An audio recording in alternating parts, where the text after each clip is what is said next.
Assalamualaikum warahmatullahi wabarakatuh. Perkenalkan, nama saya Sulisna Rafifah, NPM 202191092. Di sini saya akan menjelaskan tentang sejarah renang dunia.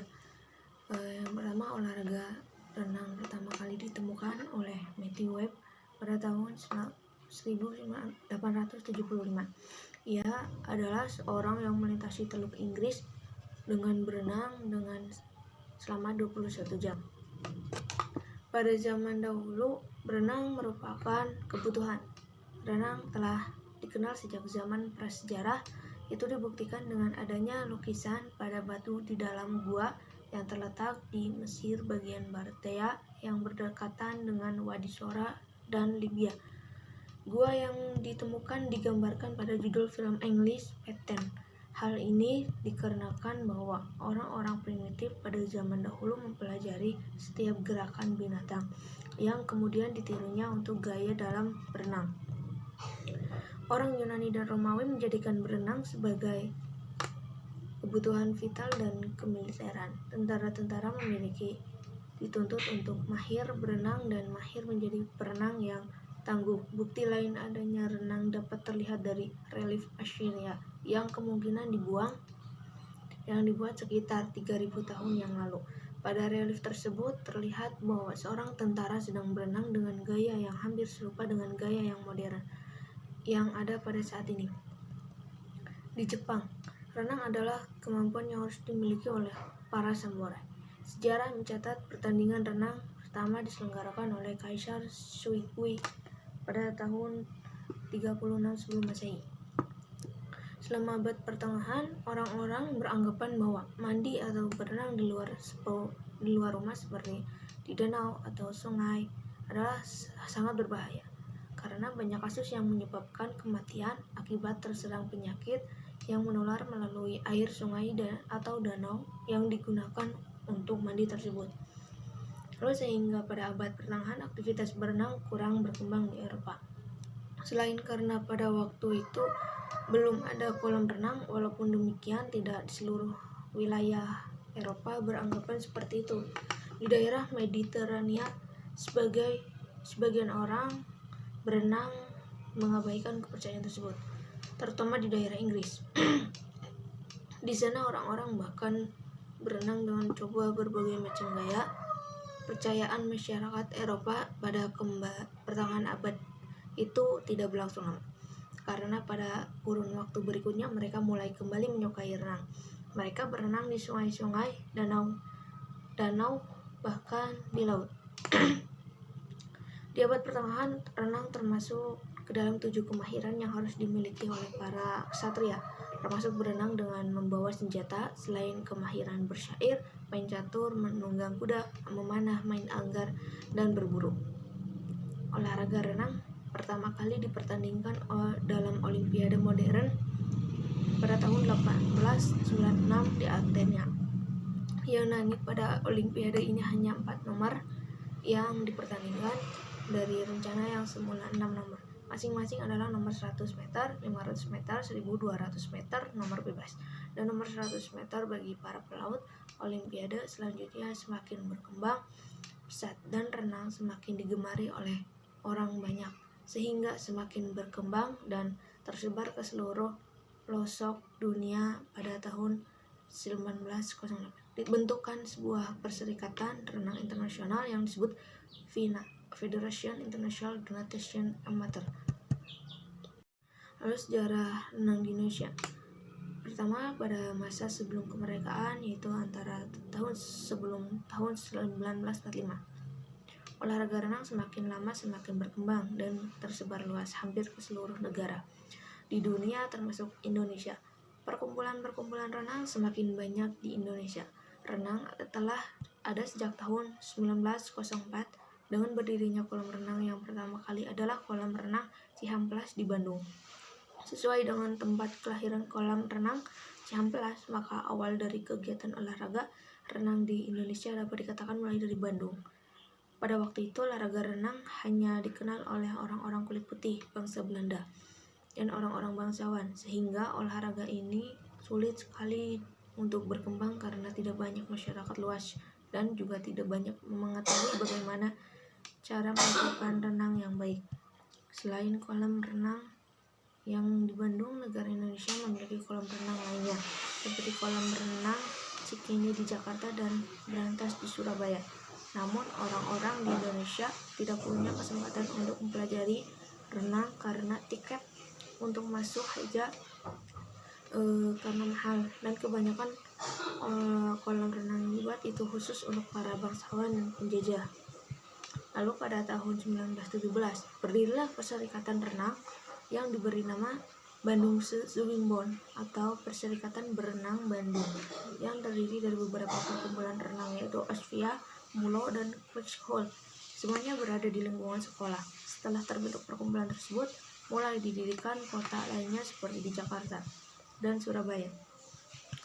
Pada tahun 1918 barulah didirikan Perserikatan Berenang Jawa Barat yang diberi nama West Java Swimbond pada tanggal 18 April 1924 di Pasuruan didirikan NISB atau Netherlands Indische Swimbond dengan beranggota dari 3 kota yaitu Pasuruan, Bandung, dan Surabaya. Kemudian berdiri pula Oost Java Swimbond atau Perserikatan Berenang Jawa Timur yang beranggotakan kota-kota seperti Malang, Surabaya, Pasuruan, Blitar, Lumajang, Semarang, Solo, Yogyakarta, dan Cepu pada tahun 1927. Setelah itu, baru mulai pertandingan antar daerah sehingga menghasilkan rekor-rekor baru. Pada tahun 1930, didirikan juga kolam renang yang lebih modern daripada sebelumnya seperti kolam renang Manggarai di Jakarta dan Tegalsari di Surabaya. Olahraga renang semakin berkembang dengan pesatnya di Surabaya, Jakarta, dan Semarang. Selain itu bermunculan perkumpulan seperti Perkumpulan Renang Indonesia Muda, Chunghuai, Kunghuai. Dengan adanya perkumpulan tersebut, prestasi renang semakin baik. Lalu pada zaman kedudukan Jepang tahun 1943 sampai 1945, orang-orang Indonesia mempunyai kesempatan yang lebih banyak untuk bisa belajar renang. Hal ini disebabkan seluruh kolam renang itu dapat digunakan untuk masyarakat umum. Setiap tahunnya olahraga renang di Indonesia semakin berkembang luas sampai sekarang. Berbagai event pun mulai dilaksanakan sehingga banyak untuk bisa belajar renang. Hal ini disebabkan seluruh kolam ini dapat digunakan untuk masyarakat umum. Setiap tahunnya olahraga renang di Indonesia semakin berkembang luas sampai sekarang.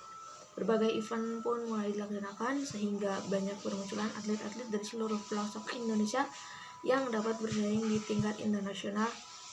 Hal ini merupakan sebuah prestasi yang cukup membanggakan. Lalu pada masa setelah kemerdekaan 1945-1950, pada masa ini olahraga renang kembali menurun keberadaannya karena pada masa ini masyarakat tanah air sedang berjuang dan fokus memperjuangkan kemerdekaan melawan penjajah sehingga tidak terlihat peningkatan sampai dengan tahun 1951. Pada saat itu di bawah kepemimpinan Swimbond for Indonesia atau JVI. Lalu dekade tahun 1951 sampai 1961.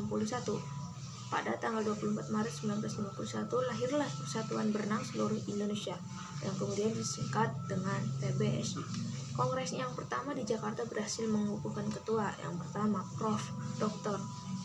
Purwo Sudarmo, dibantu oleh wakil ketua, sekretaris bendahara, dan komisi teknik.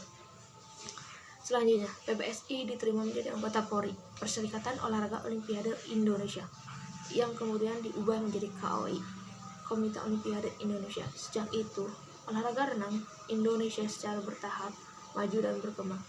Hingga pada tahun 1952, PBSI resmi menjadi anggota dan Federasi Renang Dunia yaitu FINA, Federation International de Natation, dan IOC, International Olympic Committee.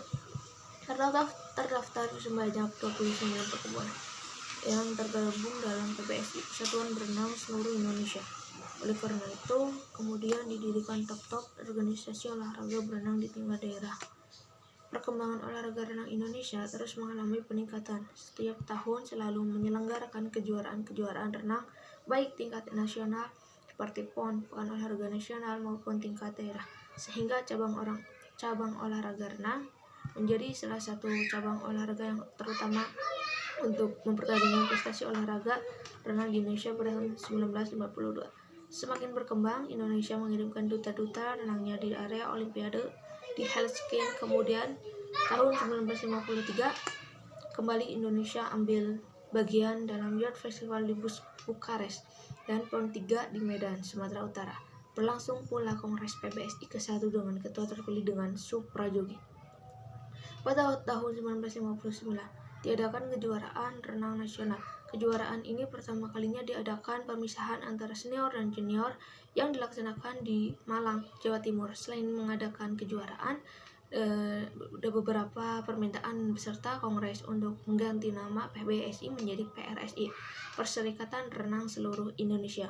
Perubahan ini timbul dengan pertimbangan bahwa dua induk organisasi adalah yang mempunyai singkatan sama PBSI. Selain cabang olahraga renang, ini juga digunakan untuk oleh Persatuan Bulu Tangkis Seluruh Indonesia. Lalu pada masa dekade tahun 1981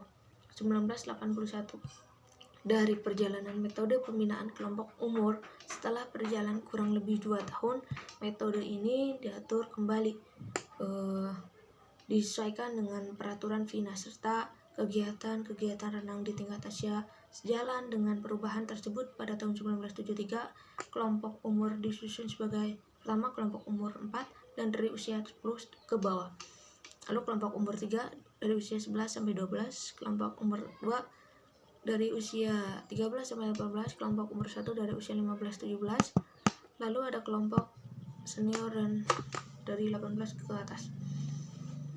Manfaat renang. Menurut Sugianto 2010, olahraga renang merupakan salah satu jenis olahraga yang mampu meningkatkan kesehatan berenang. Juga bisa untuk meninggikan badan, untuk melatih pernafasan, baik untuk penyembuhan penyakit asma. Ketika berenang bisa merilekskan pikiran dan menyehatkan jantung, peredaran darah, bisa membuat hormon endorfin lebih meningkat kepada otak, maka dari itu pikiran dan hati akan lebih santai dan tenang. Kemudian bisa membuat kalori yang banyak dan membuat otot lebih kencang. Terima kasih.